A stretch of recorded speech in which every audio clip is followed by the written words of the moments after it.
The Met Police Chief praises professional conduct of an officer in an anti-Semitism row. We're going to read into this exclusive on The Guardian, you guys.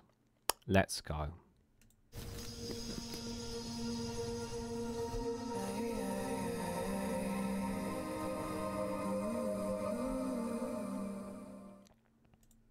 Good morning, good afternoon, good evening, wherever you are in the world. This is Reganelite here with an exclusive from The Guardian with the headline of the Met Police Chief praises the professional conduct of an officer in an anti-Semitism row. The exclusive reveals that Mark Rowley says the sergeant will not be disciplined and warns of fakery by activists and other protesters. Guys, while you're here, make sure you hit the like button and share this across social media so others are notified of this video. Now, I'm going to play the clip that we're going to be that's in the article as well to kind of give you guys a bit of a insight to this, because I think that's really important to kind of show what was actually said in the discussion in this thing. So what the Met Police Chief is basically saying is that the officer who we're going to be looking at shortly was basically protecting the Jewish man protecting himself from the well-being of the Palestinian protesters. Now, for those who, obviously, some of you may have been on these protests, some of you may have seen these protests. If you have been paying any attention to these Palestinian protesters, you would say that the vast majority, the overwhelming majority of these protesters have been nothing short of peaceful and making their voices heard that they want a ceasefire in Gaza. We know all that. As far as I'm aware, and I'm sure that there may have been some minor instances from some Palestinian protesters. There have been obviously some trying, the odd, very minor, very small-minded ones of those trying to claim that in support of Hamas, where they've been basically been taken away and punished, obviously, by the police, of course, and which is rightfully so. But the vast majority have been pretty peaceful. Now, the argument is that the police officer who was doing this was concerned about the well-being of this man because he was Jewish. What the police officer does not understand, and which is why I also have to hit out at him and Mark Rowley here, is there are actually some Jewish people who actually take part in these Palestinian protesters, and I've literally seen pictures and photos of Jewish people actually walking side by side with those here in on these protests, because they are against what is happening. And they believe that it's wrong for what the atrocities that Israel are causing inside the Gaza Strip. Whether you agree or disagree, there's video footage, there's evidence of showing of Jewish people walking alongside these Palestinian protesters. There's plenty of evidence out there to do it, to see it. It's a quick bit of Googling doesn't hurt you guys. So that evidence is there. So why was this done? And he's basically saying warns of fakery, and this is the thing, this is a daytime protest. It's not like 1 a.m. and then there's like a night protest or something, then they're going to get violent and whatnot. Again, I haven't seen this. Again, where's the evidence for this? So no wonder this and we've talked about how bad the police have been, guys. So not just the last several years, but for decades. There's been a lot of issues with the police force. I've talked about how there's many issues with regards to them. They're not dealing with enough complaints issues. Their conduct with the public has not been good enough as well. I've always said that the police, fundamentally reforming it just does not seem to work, in my opinion. And I generally believe that the best way to deal with the police, to have a genuine police force, is by dissolving the one that we have and build up a brand new one. The way we would do it is build up a brand new police force with new laws and guidance that they come in, and you would build up this police force from scratch while dissolving the current one that we have here, for example here in the Metropolitan Police, and you would do this method in other places across the country by echoing out these the anti-Semitism, the misogyny that is within our police force. We know they're institutionally racist because it's been confirmed as well, so they've been called out for being institutionally racist. And I'm sure some of you who have watched, who have listened, some of you have even shared your stories and some of my comments on some videos about how the Met Police has treated you as well. So the evidence is very sufficient about the police itself. So Mark Rowley, while I understand that he has a duty to protect his police officers, as with any any employer would supposed to protect their employee, and he would look after his police. And I totally understand that point of view. Unfortunately, it's very hard for him. It's a difficult spot because on one hand, people will argue the police officer is generally concerned about the well-being of that person, while at the same time, there isn't really a risk to him because there have literally been Jewish people being part of the Palestinian protesters. That being said, let's have a read a bit into it before we go to the video. So the Commissioner of the Metropolitan Police has praised the professional conduct of a sergeant who was stopped an anti-Semitism campaign at a pro-Palestinian march and warned that officers and other protests had been set up by activists using fakery to undermine the force. In an interview with The Guardian, Mark Rowley said the sergeant involved in the incident with Gideon Falter would not be disciplined and vigorously defended the Met's handling of the 6 months of protests since the October 7th attacks on Israel. If I'm absolutely honest, the Met Police have not been perfect, but they have been, I would say they've been okay. I don't think they've been harsh enough on some other kinds of protests, but I think they've been okay at times with regards to these protests, despite all the bills and powers that they have as well. Defying calls for his resignation, Rowley faces a series of crisis meetings on Monday, which is yesterday, with 2 people to oust him, who could oust him, the Home Secretary James Cleverly and the London Mayor Sadiq Khan, as well as British Jewish groups. If there was footage emerging that a Met police officer telling Falter of the Campaign Against Antisemitism that because he was openly Jewish, he would not be allowed to walk across a pro-Palestinian protest march through central London on the 13th of April. A 13-minute video of the exchange shows the an officer offering to escort Falter away from the demonstration and saying that he was being disingenuous about his motives for wanting to cross the road at that point. Speaking just before he went to see the Home Secretary, Rowley, Britain's top police officer, said, "The sergeant was at the sea, clearly assessed that there was a risk of confrontation and was trying to help Mr Falter find a different route. I completely understand why the sergeant made this assessment. A couple of turns of phrase that were clumsy and offensive, and we apologise for that." So this is the clip in general, so let's have a quick read, guys. Listen to this. About a minute long, this one. If I could ask you to stay there, please. Thank you very much. I know I have heard you. I don't want to stay here. I want to leave. Well, in that case, sir, And I'm going that way. when the crowd is gone, I will happily escort you out. I'm going to walk. No, I don't think that. There's no place. No, sir. I don't want anybody antagonising anything. Yeah, and at the moment, sir, you are quite openly Jewish. This is a pro-Palestinian march. I'm not accusing you of anything, but I'm worried about the reaction to your presence. There's a unit of people here now. You've been escorted out of this area so you can go about your business, go where you want freely, or if you choose to remain here because you are causing a breach of peace with these other people, you will be arrested. And we discuss this with you. If I remain here, you will arrest me. Because your presence here is antagonising a large group of people that we can't deal with all of them if they attack you or if they because your presence is antagonising. So you generally believe that? Like, interesting. He's going to arrest...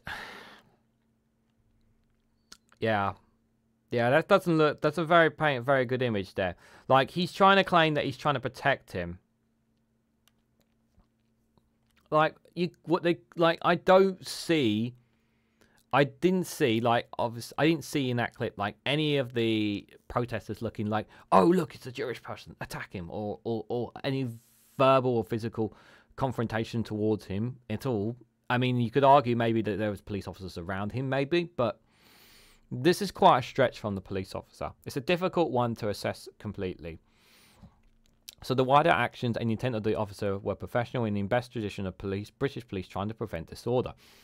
The Commissioner said the officer featured there was a danger of violence and disorder if Falter with those that came into direct contact with the Palestinian marchers, and thus was correct to stop the anti-Semitism campaigner.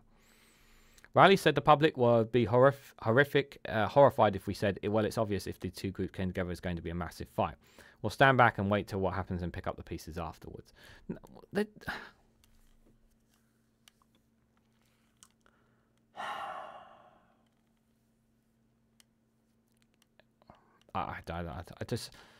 I feel like Rowley's jumping a bit to conclusions, if I'm honest.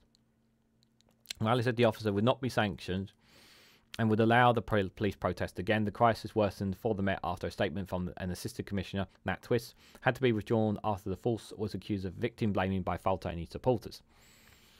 So Rowley described these ideological claims it was too dangerous for Jewish people to walk the streets when pro-Palestinian marches were taking place. He dismissed much of the criticism faced by the Met over the handling of the protests as ill-informed and said no one, by implementation in government, had pointed to laws that could be more vigorously. Rishi Sunak said he was appalled by Falter's treatment on Monday and asked if Rowley had his backing, saying, "I do have confidence in him, but that's on the basis that he works to rebuild the confidence and trust of not just the Jewish community but the wider public." Rowley, who manifestly is less than impressive with politicians' comments on the protest issue, said the Prime Minister can choose his own words. Falter and others said the officers' actions prove their point that areas around the pro-Palestinian marches are not safe for Jewish people. How do you know that? Have we had is there sufficient evidence to say that they have been attacking Jewish people? The commissioner hit back saying it's not a logical view and that those supporting the Palestinians have been stopped from entering Jewish areas. Really, we've had intelligence about pro-Palestinian supporters wanting to drive vehicle convoys waving flags through Jewish areas in North London.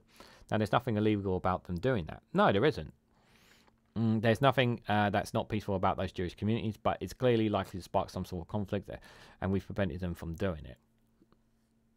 Yeah, because it is the opposite of what we're doing to prevent Gideon Falter and his friends doing the other day. Rowley criticised activists who he believed were going to protest to entrap officers by taking a photo or video which is then placed out of context on social media, triggering a storm of criticism. This has often been bolstered by politicians on the right. The Met Commissioner stressed that he was not talking about the latest incident, which Falter saying, "I'm not going to answer that in relation to Gideon Falter incident, just to be crystal clear." Well, then why not use? What about the body cams of the police officers being completely clear about what's been said from start to finish of the conversations, rather than taking it on what people's phones are saying on social media so that it's edited them? The Met Police simply publish body cams of what actually happened on that footage of the officers being there, then you can clearly see what's being said. And if they have not got body cameras on them that indicates what they're actually saying and doing, then why have we not done that? So that if the police are actually acting within the laws and in the confines within the protections of Jewish people from pro-Palestinian marches, why have we not got that instead of going by what people on social media are saying? I hope that was long-winded, but I hope you guys understand where I'm coming from. But there are very clearly some situations where officers begin to set up an absolute intention to intimidate officers and create sort of fakery to try and prove police are not operating neutrality without fear of favour. The most glaring example for Rowley was an Asian officer who had a pro-Palestinian glued to his arm for a short time, which was photographed. The photo was then placed on social media. Rowley said the officer and his wife had faced death threats. What's disappointing is that credible and significant commentators leaped on top of that and manifested it. And while we're doing fact-checking, he added. Government source said the Home Secretary wanted reassurances that the Met was using the protest laws for full effect. Now, I really have to be absolutely this here. Like, I understand the officers. I understand the officers. I totally understand the officers' position. I really, really do. But not on duty. Like, not on duty. Like, you're not on duty. I'm just going to put that out there. Not on duty. Government source says the Home Secretary wanted reassurances that the Met was using the protest laws for full effect. What do I mean by not on duty? Well, basically what I'm saying is that they should not be showing any kind of sentiment towards either side, regardless of how you're feeling. You're a police officer out there. You're supposed to be neutral. The officer was wrong to have that sticker. Flat out. Like, I understand his feelings. I really, really do. Yeah, but you know, it's like a police officer having an Israeli badge right in front of them while being at that protest. You know, it's just, you know, you have to put your feelings about certain things and certain issues as an officer to the side. Your personal feelings on the sensitive matter. You have a duty and responsibility as a police officer, and it may be just a sticker. It may not seem like the biggest of deals, but it's still. It got spotted, it got highlighted, and it got blown up to say that police officers are picking one side or the other. And that's exactly what's happened here. So any police officer really should not be doing anything like that. Rowley said that his force was using the full law to its full extent to achieve the aims of peaceful protests and protecting impact on others. He added, we can't allow protests, we don't allow protests happen. There are very, very, very narrow circumstances when you can make an argument, to ban it, and then that's signalled off by the Home Secretary. You have to be a serious disorder, and we're nowhere near that. We've used conditions more often on these protests than ever before in terms of their duration, their start time, their end time. And the wider principle is that we should the law be more restrictive for protests? That's not for policing to decide, it's for Parliament to decide on. We're never going to say Parliament should be more or less persistent on protests. That's for them to work out. Asked about politicians joining in criticism that the Met is too soft on protesters, Rowley said, there's too many commentators, caveats, and with their facts in the law suggesting that we should be doing X, Y, and Z, where there's no basis of that whatsoever. Falter told ITV Good Morning Britain, it's not for me about these frontline officers, it's about decisions that have been made for 6 months now by Sir Mark Rowley, who has failed abjectly to stand up for Jewish Londoners. And he seems to have thrown our rights, he's curtailed our rights and our ability to walk around the streets in favour of letting these huge groups of protesters do what they want to do. The Met won support from sometime critics of some of the false Dal Badu, a former chief superintendent who said the initial count put out by Falter's group only showed a partial picture. Away from policing, the Board of Deputies of British Jew said Britain's biggest education union, the National Education Union, has become a hostile environment for Jewish people, especially since the Hamas attack on October the 7th. And if that is true, more needs to be done to protect Jewish communities. This is a very difficult, sensitive situation, of course. In the aftermath of the October 7th attack, Rowley ordered tens of thousands of extra visits and patrols around synagogues and mosques to reassure people they were safe. He believed it is evident of the Met's policemen by keeping Jews and other groups safe from growing climate of hate. Before becoming commissioner, he was head of counter-terrorism and co-authored a report calling for tougher laws on extremism to protect groups, including Jews, which the government has not acted on. It's yeah, I mean, there's like parts where I'm like I understand and parts where I don't understand, and it's difficult, guys. It's a very difficult tightrope to walk on. I can understand the arguments for and against, and it's a difficult position, but they should be allowed to freely walk, while at the same time, like if they're standing right, if he's literally crossing the road with a police officer, like what are the protesters really going to jump on them in front of a police officer and get themselves arrested? Like no, I generally don't think they would. And if you have footage showing that, and if you have video, if you say otherwise, and there's footage out there, please show me footage of Jewish people being jumped on at a pro-Palestinian protest, being attacked by them. Yeah, specifically these London ones. Like I'm more than happy to be proven wrong on that.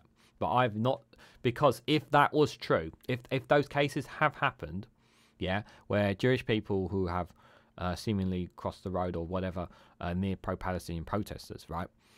If that was true, I can absolutely guarantee you the right-wing media would be splashing it all over their papers. GB News and Talk TV would be splashing this news. They'd be highlighting this, making this massive, massive news saying, look, these pro-Palestinian protesters, they're not, you know, they're violent, they're and whatnot and all this. They would blow this out of proportion. They really, really would at the drop of a hat. They really would. And I have not seen that. So if I'm wrong, I'm wrong, but I have not seen that. But I do think Mark Rowley, while I understand he's trying to protect the officer, I also think the officer was being over the top as well. But it's a tightrope to talk about, that is for sure, guys. So that's why you guys come in. What do you think? What do you make of Mark Rowley and his defense of the officer? Do you think the officer was justified in protecting the Jewish man and those around the pro-Palestinian protesters? He also said about having to arrest him for breaching the peace. Do you think there's any reason for that to do that, whether it's by law or by morals? Let me know your thoughts about that and all this and more in the comment section down below. If you found this video informative, please hit the like button. I greatly appreciate it. Share it across social media so others are notified of this video, and subscribe because it really does help support the channel. And if you want to go one step further, financially support me in the work that I do here, you can do so by becoming a YouTube member for as little as 99p, or join me on Rumble or Patreon for exclusive content there as well. So thank you all so much for watching, and I hope to catch you all very, very soon.